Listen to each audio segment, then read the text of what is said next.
um, kumbaga, God's love, nung una, kasi ang una kong title, The Greatest of God's Love. Ngayon, nung nakita ko yung nag-share kami kay Naka Darwin, dahil nga sabi niya, Mami, tignan mo to, sabi niya. So, nakita ko on behalf of KJ. So, sabi ko, sige, why not? Bakit hindi ko gamitin yung God's love lang? So kumbaga, same din naman yun, the greatness of God's love and God's love. So, yun, no? Pareho lang naman siya. So, ito po ang title ng aking mensahe sa umagang ito, God's love. So, meron lang po ako itatanong sa inyo, no? Bago ko po umpisahan po ang aking mensahe.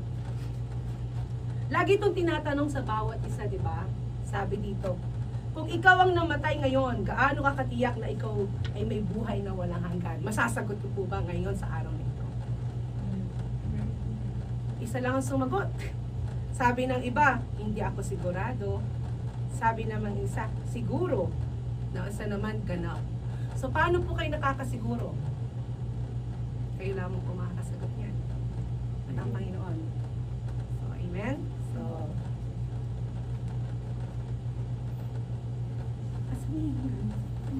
ano dito ba? Sorry.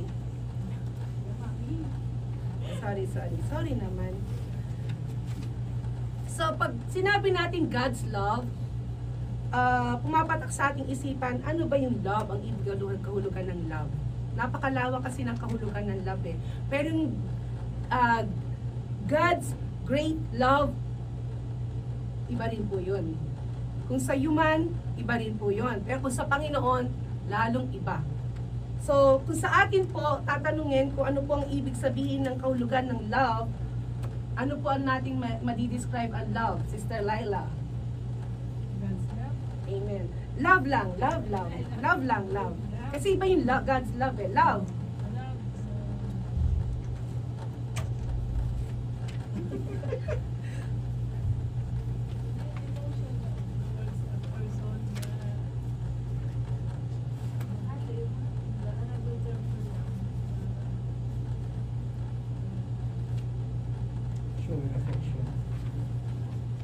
Showing affection to another. So, amen. So, sino pa? Darwin, yan. Darwin. Love, what is love? Love is sacrifice. Amen. So, amen. sa Panginoon naman daw, ang God's love, love is translated from the Greek word, agape love. No? Which describes a love that is spiritual more than emotional. Whereas emotional love is often self-centered, agape love values the thing loved and seek its best no matter what the cost to the one loving it. Yun naman daw po yung pagmamahal ng ating Panginoon. So ating pong, siguro meron na kayo idea. Hindi ko na siya surprise kung ano man yung aking text sa umagang ito. Ito po ay matatagpuan po sa John 3:16. For God so loved the world that He gave His one and only Son, that whoever believes in Him shall not perish but have eternal life. Without looking, sino po makakapagbigkas ng John 3:16? Without looking. Chari. For God so loved the world that He gave His one and only Son, that whoever believes in Him shall not perish but have eternal life. Amen. Pakapakan po natin ang ating Panginoon. Kasi yan ang madalas, yan ang favorite, kumbaga alam na alam ng buong mundo, kumbaga memorize na verses. Pero sad to say, hindi natin alam kung anong kahulugan ng salitang ito, yung teksto na to. So ngayon po, mapapag-aralan po natin kung ano bang ibig kahulugan ng for God so loved the world. Kanino siya nire-refer? From the word of for, para daw po siya para kanino? Sa atin lang ba yun? Sa akin lang ba yun? O sa iyo? Ngayon po mapapag-alaman natin, mapapag-aralan natin kung kanino po tinutukoy itong, bakit po binigkas ng Panginoon kay Nicodemus ang John 3:16 na matatagpuan po natin sa pasensya na, first time, hindi ko kasi makita talaga ang letters. Daddy, pwede ba makisuyo? Pakikuha mo yung eyeglasses ko dun. Sandali lang ha, excuse lang ha. Ay, nakakaya. Pwede ba? Excuse lang. Oo, walang problema siya. Tuloy ko lang yung salamin ko. Pero okay na rin dito, kayo na lang po magbasa diyan. Ha? Hindi ko ito pala. Ayan. Okay. So, and from the word of John 3:16, ito po yung kung saan po ay tinatagpo ni Nicodemus si Jesus Christ. So, sabi po dito, there was a man of the Pharisees named Nicodemus, a ruler of the Jews. This man came to Jesus by night and what's this? Said to him, Rabbi, we know that you are a teacher come from God. For no one to do these signs that you unless God is with him. Jesus answered and said to him, most assuredly I say to you, unless one is born again, he cannot see the kingdom of God. Isa po yan sa binanggit po ng ating Panginoon kay Nicodemus. Pero dito po tayo magpo-focus sa pangalawa. Sabi po dito Nicodemus as one of the Israel's teacher cannot understand what he means from their John 3:16. So sa John 3:16 meaning becomes even more clear as Jesus proclaims that he must be lifted up and that everyone who believes in him will have eternal life. So ito po yung tagpo ni Nicodemus at si Jesus Christ po. Nung time po na pumunta po siya sa ating Panginoon at tinanong niya po kung paano po siya maliligtas, no? So sinagot po ng ating Panginoon, sabi rito sa kanya na ang ibig sabihin nun, meaning becomes even more clear as Jesus proclaims that he must be lifted up and that everyone who believes in him will have eternal life.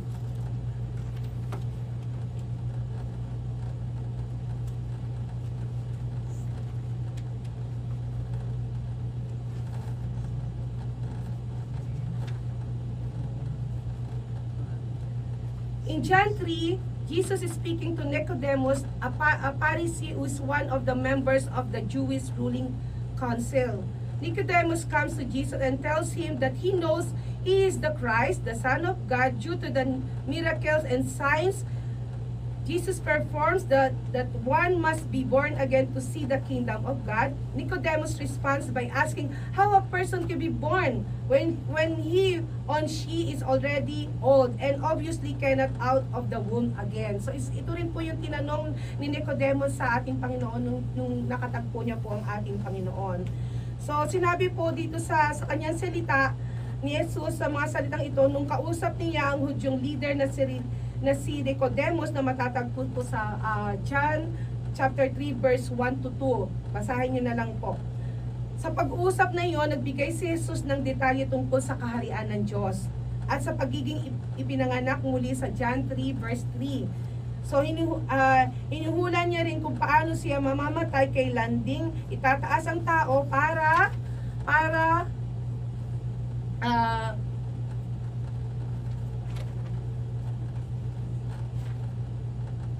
magkaroon ng buhay na walang hanggan. Ang bawat isa ay naniniwala sa kanya. Matatagpuan po sa John chapter 3 verse 14 to 15. So sabi po dito sa John 3 verse 14 to 15, basahin ko lamang po, napakaganda po nitong salita na ito. Ang sabi po dito, just as Moses lifted up the snake in the desert, so that the Son of Man must be lifted up, that everyone who believes in Him may have eternal life. Yun po ang sinasabi po ng ating Panginoon sa kanilang pag-uusap po ni Nicodemus. Pagkatapos idiniin niya ang pag-aasang ito na buhay na walang hanggang ay dahil sa pagmamahal ng Diyos sa tao. Doon po nagtapos ang pag-uusap nila. Magkasabi po, nagkaroon sila ng pagkita at pananampalataya, gumawa ng mga bagay na magpapasaya sa Diyos. Yun po saan sabi ng ating Panginoon. Na matatagpuan po sa chapter 3, verse 17 to 21. Hindi ko na po dyan Hinay. So sa susunod na lang po. So yun po, no. So ngayon po dadako po tayo sa ating pag-aaral. For God so loved, dito po tayo magfo-focus. Yun ay ano lang, parang introduction ko lang sa inyo. Bakit po na natanong ni Nicodemus sa ating Panginoon ang buhay na walang hanggan. Kahit even siya, hindi niya sigurado, although na alam niya ang Panginoon, pero hindi niya alam kung siya ba, paano siya maliligtas. So dadako po tayo sa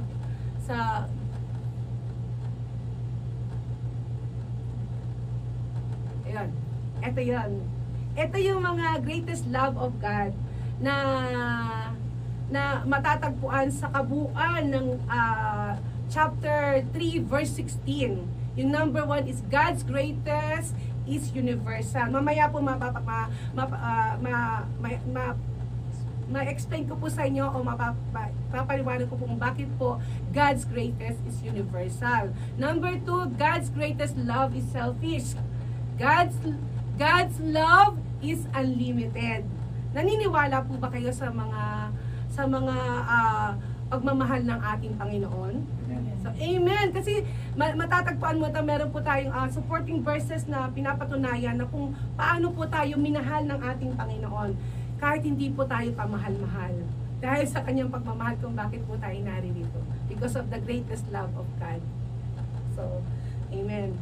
So, may mga katanungan kasi akong ibibigay dito. Number 1, how God demonstrates His love.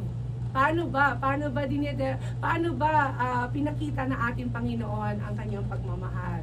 What we must do obtain eternal life. So mamaya po sasagutin po natin yan mamaya. So babalik po tayo dito sa for God so loved the world. Sa John 3:16 po, tinutukoy po dito yung kung mapapansin niyo po from the first word, makikita mo yun rin po dito yung for. Yung for na word na sinasabi rito, napakahalaga po sa atin to. For means, ano po bang ibig kaulugan ng for sa God, for God so loved the world? Ang ibig sabihin po ng for sa atin, ito po yung God loves for everyone. God loves for every person. Ikaw, ako, anuman katayuan mo, sino ka man, kahit sino ka sa buong mundo. Ito po yung nire-refer ng for. Hindi lamang po sa isang tao, hindi lamang po kay Nicodemus, kundi for everyone po, tinutukoy po dito. For every person po.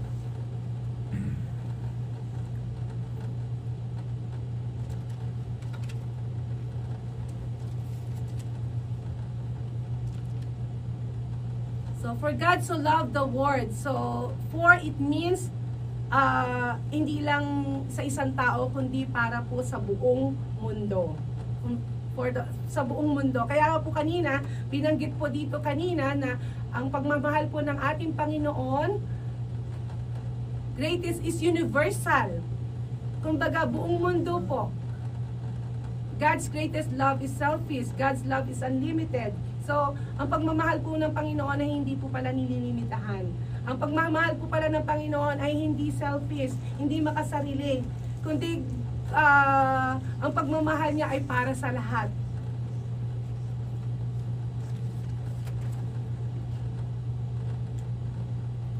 So, for God so loved the world, God did not wait for the world to turn to Him. Before He loved the world, He saved and gave His only begotten Son. Bakit parang kulang? Ito pala. Him, before He loved the world, He loved and gave His only begotten Son to the world when it was still the world. No? Napakalalim po ng sinasabi po ng ating Panginoon. God did not wait for the world to turn Him before He loved the world. He loved and gave His only begotten Son to the world when it was still the world. Kumbaga, minahal na tayo ng ating Panginoon noon pa.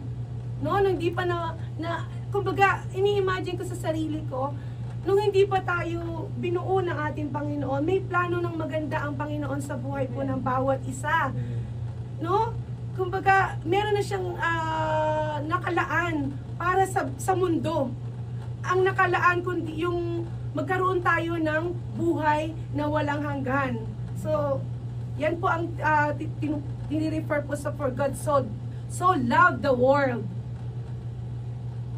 The love of God is limitless. It embraced all mankind. No sacrifice was too great to bring its unmeasured intensity home to men and women. The best that God gave, He gave His only Son is well beloved. So, wala nang iba po kundi ang ating Panginoong Hesukristo lamang ang siyang ibinigay upang tayo po ay magkaroon po tayo ng kaligtasan. And ito po yung He gave His only Son. Sabi po dito, this word seems to carry references to the offering of Isaac and Nicodemus. In that case, would at once to be reminded by them of the love they are required, the substitution they're made, and the prophecy they're uttered to Abraham. Remember na si Abraham, sabi ng Panginoon, kaya mo bang tanungin ko po sa inyo, kaya niyo po bang i-offer ang inyong anak? Matanong ko po kayo, di ba nung si Abraham, nung sabi ng Panginoon, tinest siya? Tinest ng Panginoon si Abraham kung gaano ka yung kanyang pananampalataya sa Panginoon ay matibay, matatag. Nung tinest siya ni Lord na i-offer mo ang iyong anak, no? Kayo kaya, may ibibigay ba natin ang ating gutom na anak sa ating Panginoon? Baka hindi, no? Baka hindi. Meron bang buba dito na maglalakas ng loob na ibigay yung anak mo sa Panginoon?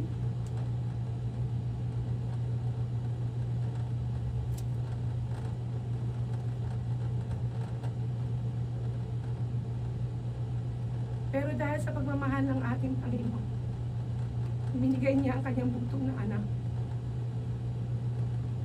upang hindi tayo mapahamak, hindi magkaroon ng buhay na walang hanggan.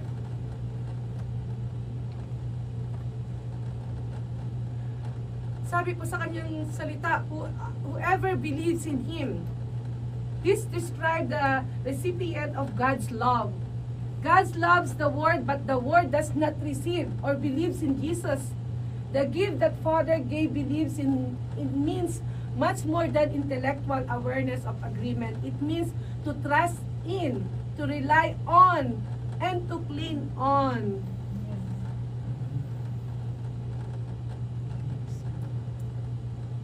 Should not perish, sabi po ng ating Panginoon. Sabi po dito, this describes the intention of God's love and actually saves man from eternal destruction. God looks at fallen humanity, does not want it to perish, and so in His love, He extends the gift of salvation in Jesus Christ. So sa Panginoon lamang talaga, sa kanyang bugtong na anak. So ito yung sa ibang Biblia matatag ang binabanggit doon everlasting, sa NIV eternal life.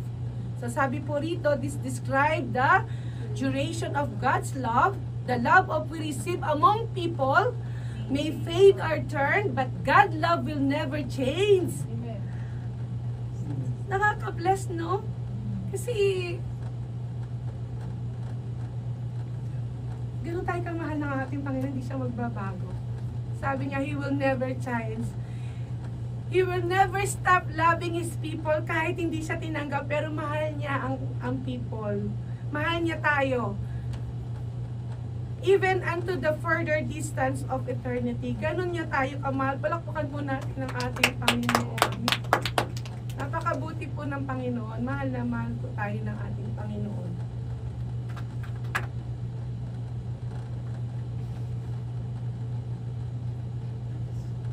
Do we apply to our lives? Sa tingin niyo po ba, ma-apply po ba natin sa ating buhay? Amen. Kasi sabi niya, Jesus Christ died for sins of humanity, willingly offering to make a sacrifice to save the world. It is a gift freely to any man or woman who chooses to accept it, and it comes with a wonderful benefit.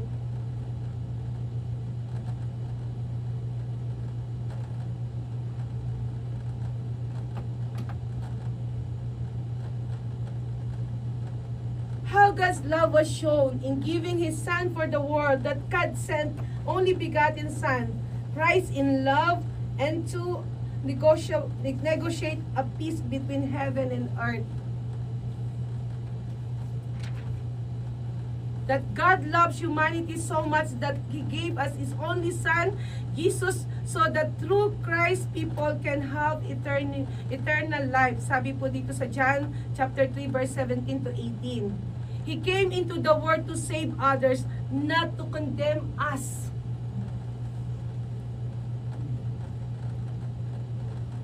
Ang bait ni Lord, diba? Dumating din siya para sa mga makasalanan, hindi para sa mabubuti. Kaya hindi tayo makondemn. So, meron akong katanungan dito, hindi ko na siya dyan inad. So, sabi dito, sino-sino ba yung makakatanggap ng buhay na walang hanggan? Ayon sa sinasabi po ng talata, John 3:16. So, sabi po dito sa John 3:16,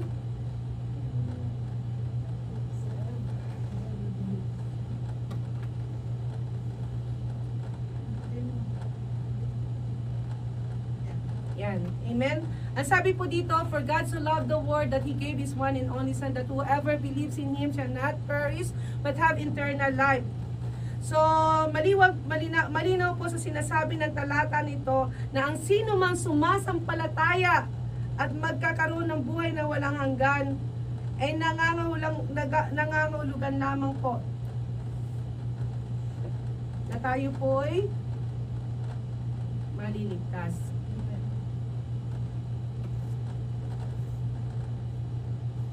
Ayon po yun sa sinasabi niya. Yaon lamang ng mga tao na sumasampalataya sa bugtong na anak ng Diyos na si Lord Jesus Christ, yun lamang ang maliligtas. What if po yung mga taong hindi po nananampalataya? Sila po ba'y maliligtas? Masyado kayong seryoso?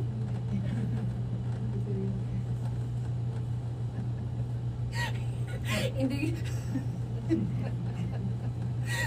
Ako ba'y masyado kayong seryoso? Sige, sige mamaya kasi patatawanin ko kayo. May tatanong ako mamaya. So, dinaramdam namin yung mga salita mo. Ramdam namin. So hindi no, napaka matibay na salita ng Panginoon. Yung tao lamang nananampalataya sa ating Panginoon ay siyang maliligtas. So, klaro po, di ba? So, hindi lahat ng tao sumasampalataya sa Panginoong Jesucristo. Amen? So, yun po ba'y maliligtas? Hindi. Kasi sabi po, napakalinaw po sa sinasabi ng ating Panginoon. Yung tao lamang na sumasampalataya, ang sino mang sumasampalataya ay magkakaroon ng buhay na walang hanggan. Paano natin makukuha ang ipinangako ng Diyos sa talatang ito na buhay na walang hanggan? Sabi po, ang mga salitang ito ay ang sino mang sumasampalataya sa Kanya ay hindi mapahamak at magkaroon ng buhay na walang hanggan, ay nagpapahayag ng isang malayang pagpapasya at pagpipili ng tao para sa kanilang ikaliligtas. Malinaw na kung ikaw ay sumasampalataya sa bugtong ng anak ng Diyos, si Lord Jesus Christ, ay pinipili mo ang buhay na walang hanggan. Ngunit kung ikaw ay hindi sumasampalataya sa bugtong na anak ng Diyos na si Lord Jesus Christ, ay pinipili mo na rin na ikaw ay mapahamak. Sabi po dito yan sa John 3:18. Basahin ko po. Sabi po dito sa John 3:18, whoever believes in Him is not condemned, but whoever does not believe stand condemned already because he has not believed in the name of God's one and only Son. So, sabi po dito, hindi na inaatulan mapurasahan ang sumasampalataya sapagkat siya ay sumasampalataya na sa kaiisang anak ng Diyos.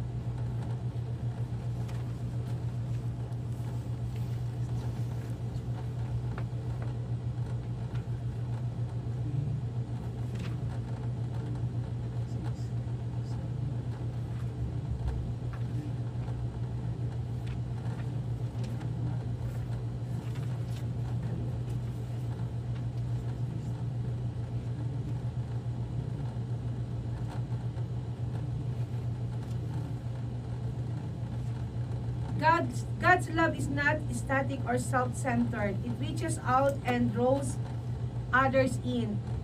Here God set the pattern of true love, the basics of love relationship. When you love someone dearly, you are willing to give freely to the point of self-sacrifice. So yun po yung ginawa ng ating Panginoon.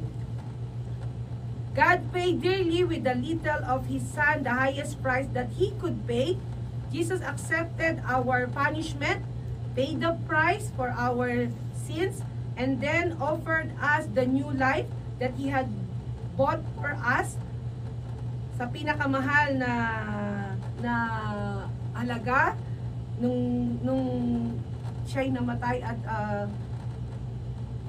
pinako sa krus, at ang kabayaran sa kasalanan natin ay ang kanyang dugo. No, na dapat tayo ang pinako, pero dahil sa pagmamahal po ng Panginoon sa buhay natin ay siya po ang umako ng lahat. Na dapat po tayo po ang naroroon, pero dahil sa pagmamahal ng ating Panginoon, ginawa niya po lahat yon para sa atin. When we share the gospel with others, our love must be like Jesus, willingly giving up our own comfort and security so that the others might join us in receiving God's love. So yun po ang gusto ng ating Panginoon. So Jesus Christ died the sins of humanity, willingly offering to make a sacrifice to save the world. Masyado seryoso. Masyado kayong seryoso. Ha? Siguro kailangan mag-exercise tayo. May tatanungin kasi ako dito. May tanong ako dito eh. Dili, hanapin ko yung tanong. Nakandaan na.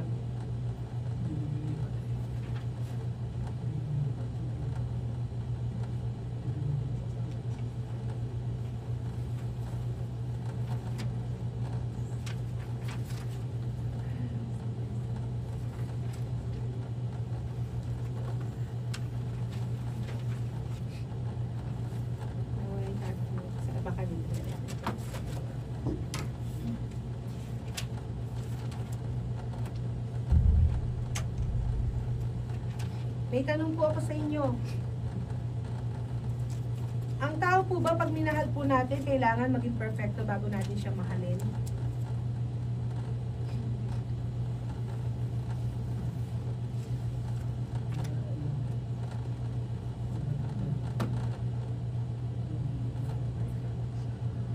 Tinatanong ko po kayo. Ha? Ha? So hindi, di ba? Kailangan mahalin natin kung ano man yung kanyang pag-uugali, o ano man ang kanyang kahinaan, o ano man ang katayuan niya, o ano man ang sitwasyon niya, o ano man yung meron siya. Dapat mahalin natin ang kapwa ni, katulad ng pagmamahal na ginawa mo na ating Panginoon. Nung binigay niya ang kanyang bugtong na anak upang ang sumasampalataya sa kanya ay hindi mapahamak kundi magkaroon ng buhay na walang hanggan.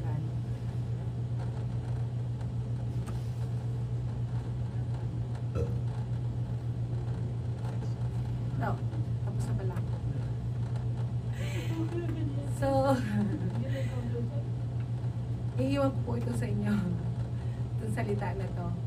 So, Jesus Christ died the sin of humanity, willingly offering to make a sacrifice to save the world.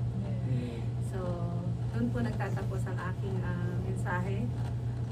At naway meron kayong naalala sa ating Panginoon. Although na lagi natin ito naririnig, lagi natin itong binabasa, minememorize natin, but minsan sa buhay natin, nakakalimutan po natin i-apply sa buhay po natin. Huwag po tayong makontento na tinanggap na natin ating Panginoon. Bagkos, tayo mismo yung gagamitin upang ma-share ang salita po ng ating Panginoon. So, maraming salamat sa Panginoon. Lord, samahan niyo ako sa panalangin. Ama namin